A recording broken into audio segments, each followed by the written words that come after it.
I bought the most comfortable pair of sneakers from every sneaker brand. Well, almost every sneaker brand. There's a lot out there. And in today's video, I'm gonna try all of these sneakers on and find out which brand has the most comfortable sneakers. So to start things off, because we're doing things alphabetically, at least alphabetically in terms of the brand, the first shoe that we've got is the Adidas Adizero Aruku. Now this is actually a brand new silhouette from Adidas that I wasn't even planning to buy until I heard how comfortable it was, and I was like, you know what? Check it out. And now was I impressed. This shoe is crazy comfortable on foot. In fact, it's probably the most comfortable, well, obviously the most comfortable pair of shoes from Adidas that I think I've ever worn. Otherwise, it wouldn't be on this list. So this shoe is a 2000s inspired running sneaker, as most sneakers are these days. But I will say that they've totally upped the craziness and the comfort level of the shoe from really anything that they've done in the past in terms of lifestyle wear. I'm sure a lot of you guys were thinking when I said Adidas that the shoe would be an Ultra Boost of some type. But I don't know, I feel like the Ultra Boost just hasn't been as comfortable or as plush or as soft as it was back in the day. Maybe I'm crazy, let me know in the comments if you agree, but for whatever reason, I still prefer the Ultra Boost 1.0. That said, the Adidas Adizero Aruku features this brand new swirl foam in the midsole and a ton of it, and that makes it incredibly soft underfoot. The upper is, it's fine, comfort-wise, it's nothing special, it's not incredibly breathable, it's not incredibly well padded, but that midsole being so thick and so just crazy squishy really makes this shoe an experience to behold. Also, this shoe is kind of weird. The sneaker features an exaggerated rocker shape where you could literally do that and it'll rock back and forth for a while. It wasn't a good rock. Here we go. There we go. Look at that, that's wild. What is that? So apparently the reason for that is because this shoe is designed to be specifically for walking and to roll you into the next step. It's kind of a wild experience on foot because you feel like there's a lot of material underneath the midfoot of the sneaker and not so much in the heel or in the toe. I mean, there's still a lot, but less than in the midfoot. And that can create kind of a weird feeling underfoot. But I will say after walking in the shoe for a while, you really start to get used to it and it just feels plush underneath your foot. It's an awesome, awesome feeling. And in my opinion, it's softer than a pair of Ultra Boosts. Sure, there are the Adidas Adizero marathon running sneakers, but those shoes are not meant to be worn casually. They're purely meant to be raced in. So because of that, I didn't put them on the list, even though they are softer than this foam, and I probably won't put them on any top 10 list unless I'm making a top 10 race shoe list. I mean, I think the shoe is dope. If you don't mind that rocker feel, maybe you love it, I don't know, you're probably gonna like this shoe a lot. It's also not that expensive. It's 140 bucks, so it's kind of a middle of the road price point too. And that's actually gonna be the case for a couple other brands on this list as well. That being said, what should I give this shoe? I wanna put it in the A tier. I feel like this is a great feeling sneaker. Next up, we've got a pair of sneakers from Air Jordan. Yes, I'm calling this an A brand, even though it's probably more of a J brand, but I don't care. But first, I want to give a huge thank you to the sponsor of today's video, Chomps. Chomps is literally the perfect snack with bold, delicious flavors, high quality proteins, and zero sugar. This snack not only fills you up, but tastes incredible. They're ideal for an on-the-go lifestyle, like my own lifestyle. I eat them all the time. And they're delicious. Bear with me because I'm going to talk about these while I eat them because I'm starving, and this is actually a perfect example of the best time to eat them. One of the main reasons that I love Chomps is because they're so easy to throw in your bag, take with you when you're traveling, going to the office, or whatever you're doing. In my case, today I'm going outlet shopping, and my busy days are usually so packed it's almost impossible for me to get a really delicious, high-quality, high-protein meal, and Chomps allows me to do that. It tastes amazing. In fact, I usually try to save my Chomps for a busy day, but I find myself just eating them on the couch at home after a long day. Or there's not a bad way to eat them. Chomps has 10 to 12 grams of protein in every stick and zero sugar. This is not part of the ad, I'm just generally eating this and enjoying it. Whether you need a snack to go on a hike or just a snack for school or work or wherever you're going, in my case, the Nike outlets, I make sure to bring Chomps with me because it's a delicious, healthy snack that keeps me going. So make sure to try Chomps for yourself and let me know in the comment section down below what your favorite flavor of Chomps is. I think my personal favorite is the jalapeno beef stick, but the original beef stick is also delicious. Chomps is also open to suggestions for what flavor you'd like to see them make next. So if you guys want to see a crazy Chomps flavor, let me know that in the comment section down below and also tag them on social media. So click the link at the top of the description below to find Chomps at one of 20,000 stores that carry Chomps near you. Seriously, I love Chomps because it gives me the energy to keep going throughout the day. It's easy to throw in my bag to take with me wherever I'm going, and it tastes amazing. So this shoe, as you might be able to tell from the box, is a pair of Air Jordan 14s. This is a brand new release that's dropping in November, and it's the retro of the Air Jordan 14 Blacktail. Now sure, in terms of overall comfort, yeah, the Air Jordan 39 is the most comfortable Jordan. If you want to be literal about it, sure.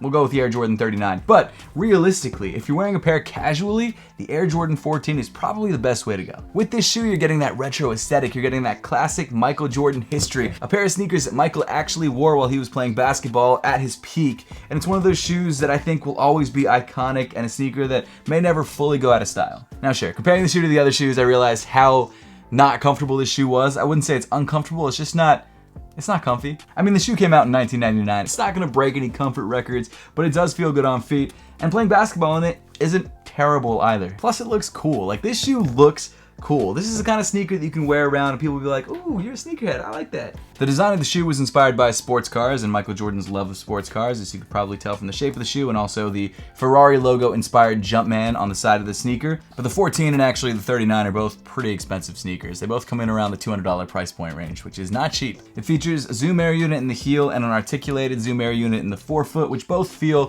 pretty good, especially in comparison to other Air Jordan models. But yeah, compared to other sneakers on the list, it's not that comfortable, so I'm gonna give it a lower rating. I think I'm gonna go with a D. It's not an F, but it's definitely not a C. That said though, if we're counting the Air Jordan 39 as well, because of that Zoom X midsole, because of the knit upper, and the fact that it feels pretty decent on court, it's actually probably the softest Jordan sneaker ever made. Although you're probably never gonna wear the 39 casually, that's why I went with the 14, an actual retro Jordan sneaker over the 39. However, the Air Jordan 39 is still not the most comfortable sneaker on the list, so because of that, I'm gonna put it in the C tier. Next up, we've got Asics and the Asics Super Blast 2. This box is significantly lighter than both of the two boxes that I just picked up, mainly because the shoes are so much lighter, but let's check them out. Definitely a running sneaker, 100%. So the Super Blast 2 are the first of many running / casual sneakers on today's tier list, and this shoe is pretty decent looking. It's not the best looking shoe in the world, but I don't think it's bad. The Super Blast 2, which is a pretty wild name, features an engineered mesh upper, which is pretty stretchy and pretty breathable, but where this shoe gets really comfy is the sock liner area where it's very well padded, and of course this giant super thick midsole. So Asics apparently combined two different foams to make up the midsole of this shoe. You've got the FF Turbo Plus, presumably on the top half of the shoe, this blue part, and then this bottom half is made up of, I think it's FF Blast Eco Plus, an incredibly long name for just a different kind of foam. But both of these foams together do create a pretty lightweight and pretty well cushioned ride. It's also got a pretty nice bounce to it. You're getting some nice cushion, but also some nice rebound into the next step, so it makes it a pretty pleasant shoe to run in, especially for those long, slow recovery runs. It's not a bad shoe. It's really not a bad shoe. It is kind of pricey though, at 200 bucks. It's not a cheap shoe. It's definitely not a cheap shoe, and I'd say don't buy this unless you want to run in it, because although yes, it is kind of cool looking and it could be worn casually, I think there are probably softer options coming up, just a hunch. And in terms of tier list rating, I would give this shoe a B, a solid B, soft B, I guess, because it's super soft. Moving on from the A brands to the B brand, I think it's actually the only B brand today, is the Brooks Glycerin Max. So this shoe is the newest Max cushion sneaker from Brooks, and apparently their most well-cushioned Max cushion sneaker. And you can probably tell that from just the way the sneaker looks. It looks ridiculous in terms of thickness. I mean, I think it's actually a pretty good looking sneaker, but dang is it thick. So the Glycerin Max apparently features DNA tuned foam, which is their softest foam to date, or softest midsole to date. The heel of the shoe comes with this very nice, very well cushioned ride, whereas the forefoot's a bit more springy, a bit more bouncy to kind of spring you into the next step. And you can actually see the difference in the foams on the bottom of the sneaker. You've got more of a white foam in the heel and then this yellow foam sort of inside the white foam on the forefoot. And dang is this shoe soft. This shoe is incredibly soft underfoot. I mean, it's one of the softest shoes I've ever worn. I'll say that. Plus, for a shoe whose midsole is thicker than my leg, it actually looks pretty decent. I like how they've sort of sculpted this midsole to make it look less insane. And the upper of the shoe also looks pretty decent as well. I like this sort of 3D rubber Brooks logo along the side of the shoe. Speaking of the upper, I'm pretty impressed with that too. It's pretty well padded, especially around the heel, and then the knit that they've used is somehow also pretty soft and also relatively stretchy. I mean, it's a dope sneaker. It's crazy soft underfoot, and if you're looking for that slow recovery running sneaker that you can wear casually that has that max cushion, this is a good way to go. And this shoe is $200, which is a lot of money to pay for a pair of running / casual sneakers. It's a lot of money to pay for anything realistically, but for a pair of Brooks, it feels like a lot. But honestly, I think this shoe is in the running to be the softest and overall most comfortable shoe on the list. So because of that, I'm putting this shoe in the S tier. But before we get to the next shoe, snack break. Next up, we move to our first C brand, and that of course is Converse, with the Converse Chuck Taylor All-Star CX EXP2, I think is what the shoe is called. It was actually very difficult to figure out which pair of Converses was the softest. They don't make it super clear because I don't think they're known for their very well cushioned sneakers, but I will say that this shoe is softer than I expected. And every sneaker that I'm showing in today's video is available to buy right now, which means you can pick it up through the YouTube shopping tab on your screen. I'm not picking like old models that you can't find anymore, so that's probably why this shoe might be the softest sneaker from Converse, because I guess I wouldn't be surprised if they had made softer shoes in the past that weren't basketball sneakers. But honestly, this pair of Converse Chuck Taylor All-Stars surprised me. You don't really think of Chucks being comfortable, but apparently they're making a push for that. And this shoe has switched out the standard rubber vulcanized midsole for a pretty soft foam. So as Converse points out in the name of the shoe, this sneaker features CX foam, which is sort of visible through the midsole right there. You can see through this clear rubber on the outside of the shoe, and it's pretty soft underfoot. Now I'm not sure if that softness is from the midsole or if it's from the insole, which actually, to be fair, they did put a thick insole in this shoe, which might account for a lot of that softness. Yeah, the foam itself, I'm gonna be real, doesn't feel that soft. I think it's mainly the insole. There's like a thin layer of memory foam or something on top of what seems to be the rubber outsole or maybe the midsole that goes in between the insole and the bottom of the shoe, and maybe that adds to the step and feel, but no, it's not like, it doesn't feel significantly different than a standard pair of Converses. I hate to say it, at least with the insole out. I think the insole is doing most of the work here. But I guess no matter how Converse made this shoe more comfortable, they did make it more comfortable, and it has been genuinely the most comfortable pair of Converse that I've ever worn. I also really like the way that this shoe looks. You get that classic Converse vibe with this modernization with this clear rubber, which, yes, I mean, you're basically looking at glue, but I don't mind that. And the canvas used on this upper has this nice, like, almost neoprene backing to it, which does feel softer than usual. So the shoe all around is genuinely a much more comfortable pair of Chucks than I've ever worn. Plus, it's only 85 bucks. So for 85 bucks, beggars can't be choosers. This shoe's decent. Is it incredibly comfortable? No, but it's definitely the most comfortable pair of Chucks I've ever worn. So because of that, I'm gonna put the shoe in the C tier for Chucks. Not just for that, actually, just because I feel like it's a C shoe. After that is actually the very first pair of sneakers from Crocs. Apparently they have dropped a new sneaker, which I haven't tried yet, so I can't put that shoe on the list. But this is the Salehi Bembury Crocs Juniper, the first pair of sneakers from Crocs. Obviously, the clogs are not on the list because they're not really sneakers, so I couldn't include them on the list, but here's a pair of shoes, sneakers, that I think is relatively comfortable. So let's dive into it. So I'm a pretty big Salehi fan, which might actually make this a bit more biased than I think it should be. But regardless, this is the Salehi Bembury Crocs Juniper. It is a silhouette that's a collaboration with Salehi Bembury. He actually designed the shoe, and it's very heavy. That is one thing that I think is a downside to it. There is a pretty decent amount of height behind it though, which is kind of wild to say for a pair of Crocs that doesn't have Lightning McQueen on the side. That being said, it's pretty cool looking. It's a wild looking shoe, and if you like wearing a crazy looking pair of sneakers, this is a good way to go. It's not super flexible because this midsole is so thick. That said, there is this sort of, I guess, drop in midsole that doesn't really drop in. It might be co-molded with the rest of the shoe. But either way, it's made up of this soft foam. I don't know if it's Croslite or what it is, but it's this Crocs Comfort foam, which does make the underfoot step and feel of the shoe pretty great. However, because of the weight, it just isn't as comfortable as a standard pair of Crocs. And the upper of the shoe is made up of a TPU, which is stretchy and is fine. But I like the airiness of Crocs. However, because of the weight and possibly the foam being encased inside this super thick rubber on the outsole, the foam can't flex or, I guess, compress as much as I'd like it to, so it's not as soft as I think it could be. I'm interested to try the newest pair of Crocs sneakers that just released, but unfortunately I could not get them in time for this video, so I didn't. That being said, this shoe is decent. It's just not the best. It's fine though, it gets the job done, and for 140 bucks, it's not bad. In terms of tier list though, I'm gonna have to put the shoe in the D tier. For dang, I wish it was a bit more comfortable. Moving on to the H's, we've got Hoka with the Skyflow. This shoe is a silhouette that I wasn't too familiar with, and I'll be real with you, it was kind of difficult to find the most comfortable pair of Hokas on their website. They don't make it incredibly clear.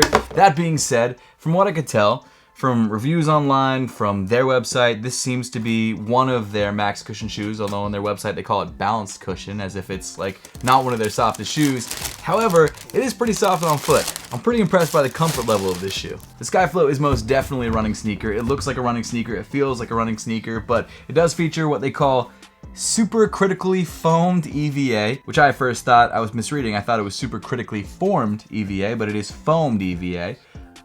So not sure how the grammar works on that, but either way, it's comfortable, and that's all that matters. You've got this nice padding around the heel area. The engineered mesh in the upper is decent, gets the job done. Nothing spectacular. It's not incredibly breathable, but it's not breathable. And then that super critically foamed EVA, which is very soft underfoot. It's kind of like a stiff marshmallow. Actually, a lot of these midsoles are probably like stiff marshmallows. I don't know. It's decent. I would say that this shoe is less of a recovery running sneaker, less of a max cushion sneaker, and more of like an everyday well-cushioned sneaker. It does feel like a max cushion sneaker against some of the other competition, but I think it's one of those sort of do-everything running sneakers that you grab for daily training and things like that. You definitely can wear this casually if you like the aesthetic. I think the black and gray colorway is actually cleaner than this. It was sold out when I tried to grab it, so I had to go for the blue and green, which was fine. Or maybe it was the black and gray, like a women's only colorway. I don't remember exactly why I didn't grab that one, because I like that one way better, but this one's fine. Hoka's really been stepping it up recently, like that pun. It's so stupid. And they've been creating some really great everyday running sneakers, everyday walking sneakers. Not that they weren't creating great shoes before, but I think Hokas are becoming much more popular in both sneakerhead circles and also just everyday circles. So the Hoka Skyflows are priced pretty reasonably at 160 bucks, which is not bad, but overall pretty impressed with the Hoka Skyflow, so I'm gonna put it in the B tier. Speaking of smaller brands, we've got Mizuno, which is a Japanese brand, which I think is only available in like 2 or 3 stores in the United States other than online. So it's actually pretty difficult to get pairs of these shoes. And because of that, it's also kind of difficult to tell which one's the most comfortable. Now there are a couple different options of shoes. This one was more of a casual lifestyle pickup. I actually do have one of their more marathon focused running sneakers. And even though that shoe is softer underfoot, I felt like it's cheating, so I went with this guy. This is the Mizuno Wave Rider Beta, which I've got to say is actually one of the best looking sneakers on the list, in my opinion. It's kind of got like a New Balance 990 V6 vibe to it, which I really like. So this shoe apparently is a modernization of classic Mizuno running sneakers. It features, I think, 2 different foams in the midsole. You've got a softer foam, I'm not sure exactly what it's called. So this shoe is a modernization of older Mizuno running sneakers. It features Mizuno Energy foam in the midsole, which is pretty soft underfoot. And then you've got this little shiny green line right there towards the heel, which is a Mizuno Wave plate. I guess it kind of rests sort of more in the midfoot, and apparently it springs you into the next step. You know, it does its job, it definitely works. And because there's a lot of foam on top of the Wave plate, it doesn't take away from the comfort of the shoe too much, which is nice. But I think where the shoe really shines is actually the really well padded upper. And this might actually be the only shoe on the list where I really call out the upper as being the best part of the shoe. Not only does it feel great on foot, it also looks really good with all the paneling, and the materials used on this shoe are solid. You've got nubucks, you've got mesh, more nubucks. It's mainly nubucks, but I like it a lot. It's 175 bucks. Definitely one of the more casual, friendly shoes on the list. I mean, I guess you could run in it if you wanted to, but I probably wouldn't. And it's a good looking shoe with some Japanese flair. It's like the Japanese version of the 990, and I really like it a lot. However, in terms of comfort, is it the most comfortable shoe? No. I mean, especially when compared to some of the other shoes on this list. It is comfortable, don't get me wrong. Like, it's definitely a comfortable shoe, just not like anything, you know, above a C. Definitely a C tier shoe. For cool, close, but not that soft. Speaking of the 990, we actually do have a pair of New Balances on the list. It is not the 990, but it is a crazy comfortable pair of shoes. And this sneaker, as you may have already guessed if you've watched a lot of my previous videos, because I've talked about how much I like this shoe in a bunch of videos, is the New Balance Fresh Foam X More V5. When you define the word thick in the dictionary, you get some pictures that are only viewable on X, and then you get this. This shoe is ridiculously soft underfoot. I mean, look at how big the midsole on this sneaker is. It doesn't make sense. And honestly, for the short kings out there too, this shoe is gonna give you some height. So this shoe is called the Fresh Foam X More V5 because it features a lot more Fresh Foam X than a lot of other sneakers that New Balance makes. And you can tell, I mean, there's like 3 inches of foam in this midsole. It's probably the thickest shoe on the list, thicker than the Brooks. And that Fresh Foam X feels like nothing I've ever put on my feet before. It feels like an absurd amount of foam. More than you should have on your feet. And I think because of that, it looks a little ridiculous. I'm not gonna lie, this shoe looks a little nuts. But hey, you know what? If this is how I have to look to be comfortable, I'm gonna do it. I'll wear a Snuggie if I have to outside. I don't care. In addition to the fresh foam midsole, you've also got an engineered mesh upper, which is pretty breathable and actually pretty well padded, as it should be for a shoe that's this thick. You've got a bunch of padding around the heel area. The knit itself is actually weirdly padded. It's not like super padded, but it's softer than you would expect.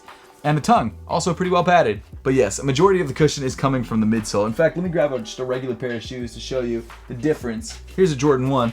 Take a look at this midsole versus the Fresh Foam X More V5. Your foot is like here on this shoe, whereas in this shoe, it's like down here. It's insane. I mean, seriously, if you're trying to gain a couple inches, this is a good way to go. Plus, you're gonna be crazy comfy while you do it. This is a low top sneaker, and it's next to a high top sneaker, and it's almost as high as the high top sneaker because of how thick this midsole is. And it's not that expensive. Even though it looks like a $1,000 pair of Balenciagas-ish, it's only priced at $154 or $155 realistically. And it's one of those shoes that if you're looking for the ultimate and max cushion, you gotta have this in your rotation. And if you wanna grab this shoe, I've linked it through the YouTube shopping tab on your screen. But it's wild. In my opinion, it's a must-have. Again, if you don't mind the way it looks and you're looking for the softest shoe ever made. So obviously I have to put the shoe in the S tier because of how soft this shoe is. It's just like another world. New Balance has created a spaceship that sends you to a comfort planet with this shoe. It's out of this world. Next up is our shoe from Nike, which you never would have guessed because it's in the special recycled packaging, or I guess recyclable packaging. You do have the size tag there on the front, and sometimes if you buy it from Nike's website, they'll ship it to you with a label on this box, but in this case, they actually shipped it in a separate shipping box. Inside the box is the Nike Invincible Run 3, one of my favorite sneakers of the last probably 5 to 10 years. This sneaker is awesome. It is a little bit old though. It's been out for like 2 years, and I wouldn't be surprised if they come out with a Nike Invincible Run 4 before the end of the year, but there's been no proof of that as of yet. It could just drop randomly, who knows. But either way, it's a max cushion recovery running sneaker from Nike. It is not their softest sneaker out there. I think that's the Zoom Alpha Fly Next Percent 3. Is the official softest shoe that they make, but that shoe is a $280 running sneaker made specifically for marathons, and it can only last up to like 100 or 200 miles or something like that. I don't remember the exact specifications, but either way, you're not gonna wear that shoe casually. This shoe is the softest casual shoe that they make, and it feels incredible underfoot. But I will say, even compared to some of the other shoes on this list, it's still one of the most comfortable sneakers on the list. You've got Nike Zoom X foam in the entire midsole of the sneaker, which makes it very, very soft and well cushioned underfoot. The upper is made up of Flyknit, which is, I mean, it's fine. It's not the stretchiest in the world, but it's breathable, and it does offer some support because it is a bit stiffer than some of the other knits used on other shoes, and I actually think it's a higher quality knit than some of the other knits used in other shoes.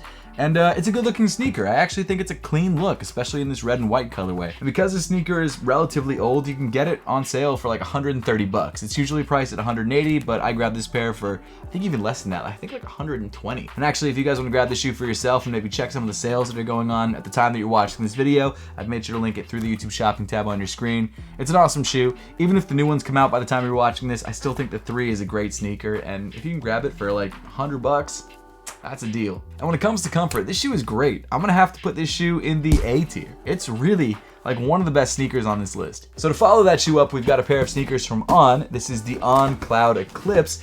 And thank God, it's also a max cushion sneaker, because I feel like if we went to Vans or something after this, it would be just a huge letdown, but at least we're getting, you know, another incredibly comfortable pair of shoes. So On is a Swiss running sneaker company that creates some pretty wild looking sneakers, to say the least. On sneakers all pretty much have some variation of cloud tech, which are these holes, which allow you to see through the midsole, and basically what they do is act as a crumple zone. Like, it allows the shoe to completely compress in those areas because there's no material. But where this sneaker, the On Cloud Eclipse, really shines is not just the cloud tech phase in this case, it's also the foam that surrounds these little holes called Helium Super Foam. I don't think this sneaker is beautiful, but I do think it's a little bit less ridiculous looking than the pair of New Balances we just looked at, which I think is probably a little bit softer than these, but these are a close second. Plus, you can see through the midsole. That's cool. I kind of like that. The upper of the shoe is fine. It's engineered mesh. It's pretty lightweight. It's padded around the heel, but that's about it. It gets the job done. That's all that really matters. What you're going to focus on with this shoe is that midsole, and the midsole does a pretty good job of feeling good. Now, when it comes to the price, this shoe is 180 bucks, so it's on the higher end of things, but it's not going to break the bank. And honestly, I feel like, even though I don't think it's the prettiest shoe in the world, comfort-wise, it's one of the most comfortable shoes out there. So because of that, I'm putting this in the S tier. This shoe is incredible. Trying to leap over the competition, we've got Puma, one of the first Puma Max Cushion running sneakers that I've ever experienced personally. It is the Mag Max Nitro.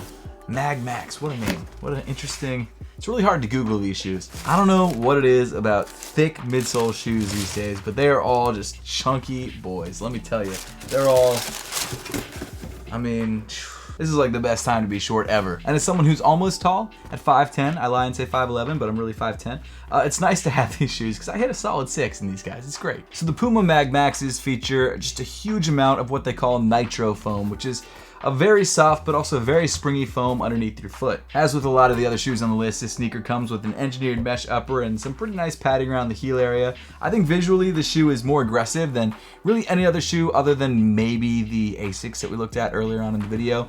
They're pretty cool looking. Like, they look cool. They look like a shoe that I guess Max would wear. Although there's a lot of nitro foam and it is very soft, it's not as cushy as something like the On Cloud Eclipses or the New Balances that we talked about. It's definitely more of a springy sort of running style sneaker. Although it is a Max cushion sneaker, Mag Max cushion sneaker, it's just not as well cushioned as some of those shoes. That being said, it's still very well cushioned, still very soft underneath your foot. It's priced at 180 bucks, so the price isn't bad. And it's sold out, like, completely. It's almost impossible to get this shoe. I had to search for like an hour to find the shoe anywhere for retail. I think for resale, it's like a $200, maybe $300 sneaker, which doesn't make sense for like a pair of running sneakers, but apparently it is. But I was able to find a pair that was a half a size up from my regular size, and I got it for retail, 180 bucks, and I'm happy about it. This shoe's comfy. I like it a lot. But good luck finding a pair. I don't know if Puma just didn't make enough of these or they're just that popular. I'm not sure which one it is, but either way, very comfortable, very desired, and it's a shoe worth trying if you're a Puma fan. Like I said, it's not as soft as New Balances or the Ons, but it is still softer than a lot of the shoes that we've talked about, so I'm gonna put this shoe in the A tier. A for, it's Mag Max, not Mad Max. That's why I couldn't find this shoe. Moving on to the S's, we've got a pair from Saucony. This is the Saucony Hurricane 24. So I like Saucony a lot for their lifestyle sneakers. Their running sneakers, they're definitely solid, but not my go-to, I would say. But the Saucony Hurricane 24 is definitely a very, very comfortable shoe. Although I'm not sure exactly which side is the left side and which side is the right side. I have not put these on the wrong foot. Before I lie, I put them on the wrong foot. So the Saucony Hurricane 24 features two different foams in the midsole. You've got what they call Power Run and then Power Run PB. You can actually really easily see the two different foams on the outsole of the sneaker. You've got the softer Boost-like foam on the inside of the shoe, and then you've got the more supportive foam on the outside, kind of holding it all in place. And those two foams together do feel really nice. It is a very comfortable shoe on foot, and surprisingly, I would say that the upper of this shoe might be the most comfortable upper of any shoe on this list. For some reason, it just feels really, really nice. I don't know if it's because of this sort of like cooling gel foam in the heel of the shoe, which I don't think it's actually cooling gel foam, but it does feel cold every time I put the shoe on, which I really like. The engineered mesh in the toe is soft and stretchy. There's like this nice liner inside the shoe. It just feels nice. The fit's nice too. It's just a comfortable shoe. Plus, it's really not that expensive at 160 bucks. Unfortunately, where the shoe kind of lets me down, although it doesn't really let me down at all, is the foam. It's just not as soft as some of the other shoes we've talked about. It's still very soft, it still feels good, and if you're looking for a max cushion sneaker that's very, very wide and gonna give you just a lot of stability and a little bit of support, this is a great way to go. It doesn't feel like you're sinking into this shoe like some of the other shoes on this list. It feels like you've got some nice bounce, some nice support, without too much of that like, oh no, I'm toppling over feeling. That being said, I really like this shoe a lot. If you like Saucony, this is their most comfortable shoe, in my opinion, and I do think it's a B tier shoe. Not an A, not a C. I think this is a very true B in terms of comfort. Well, max cushion comfort. Compared to like most shoes out there, this shoe is just like out of this world. It's really all relative when we're talking about the most comfortable shoes from every single brand. All right, next shoe. The next brand is Salomon, or Salomon, or whatever you want to call it. I'm actually not sure exactly how to pronounce it. We've got the Aeroglide 2. Apparently their softest sneaker that they make. I gotta be honest, this shoe kind of disappointed me. I was all hyped up when I bought this shoe. I heard some good reviews. I heard that it was crazy comfy.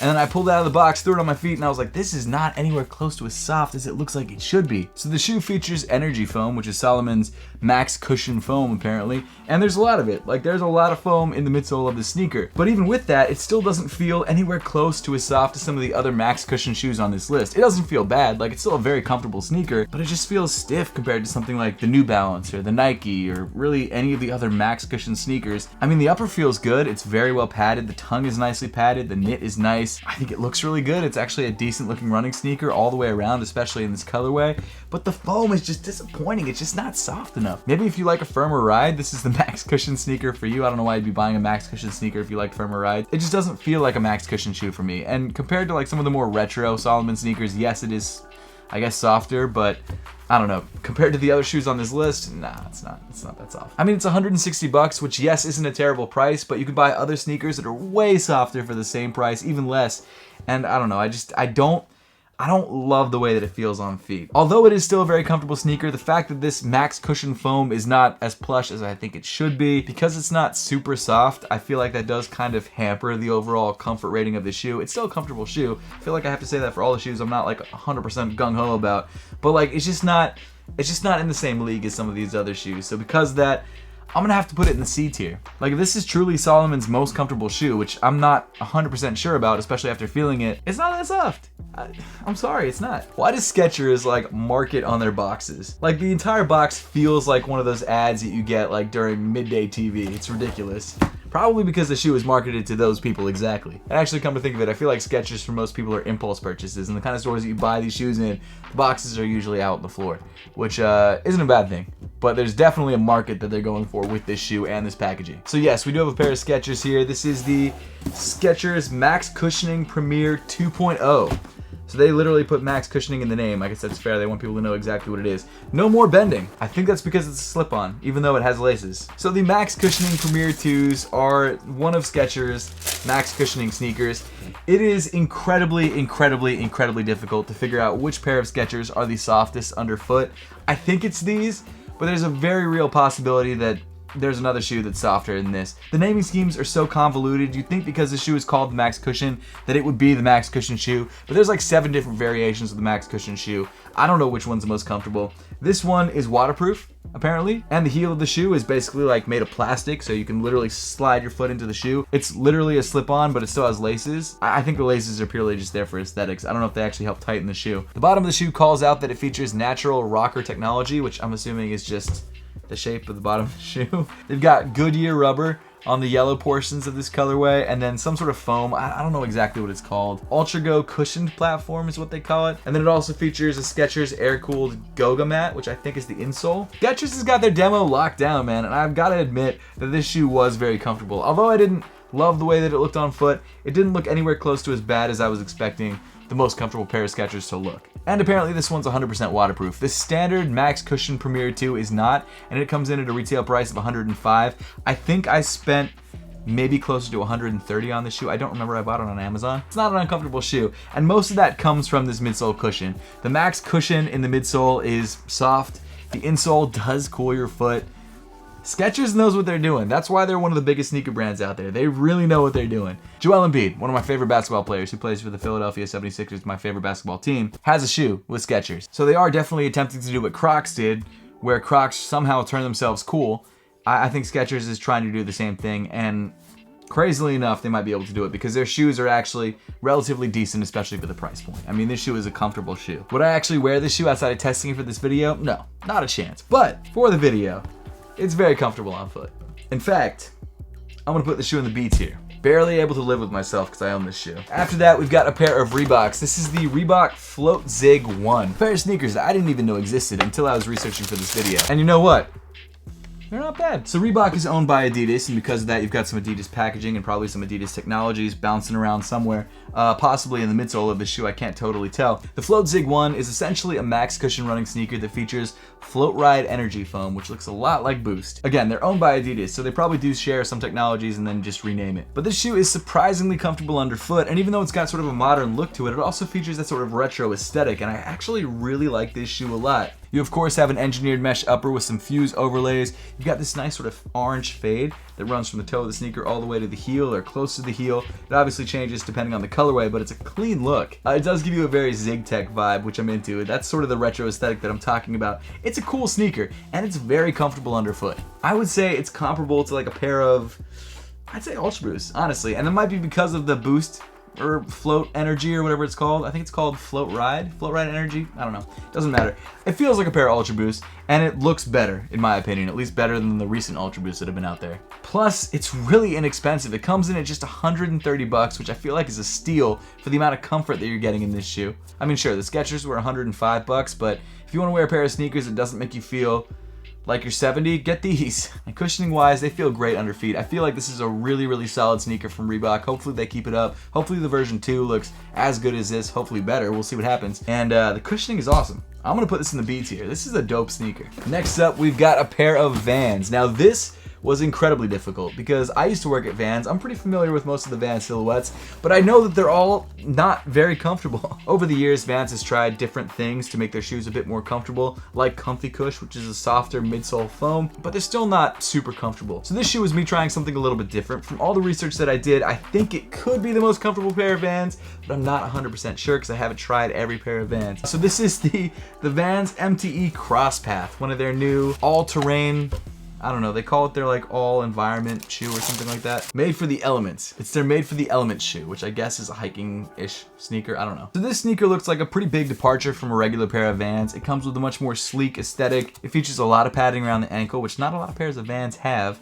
And then it also has this brand new foam midsole. Actually, according to the Vans website, this is Ultra Cush foam in the midsole, which is the same foam that they use in their sort of softer old schools and authentics and things like that. And it feels fine underfoot.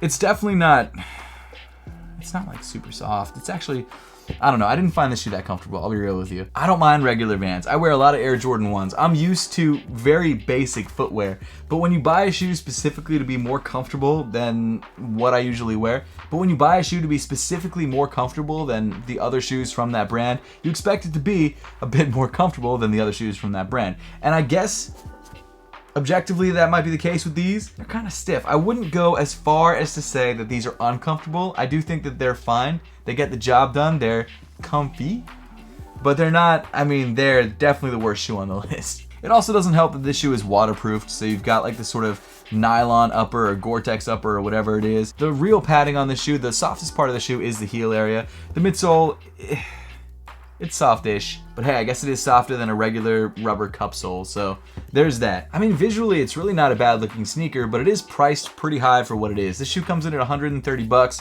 which I feel like is a lot for a pair of Vans. Sure, it is waterproof, and sure, you know, it's got some nice big lugs on the outsole, so you probably could hike in the shoe if you wanted to. It's just not a shoe that I'd really consider spending my money on other than for a video like this. So because of that, I'm gonna put this shoe in the D tier for don't buy. It's not an F. This is the closest to an F that I've gotten, but it's not an F. It's definitely like the lowest D.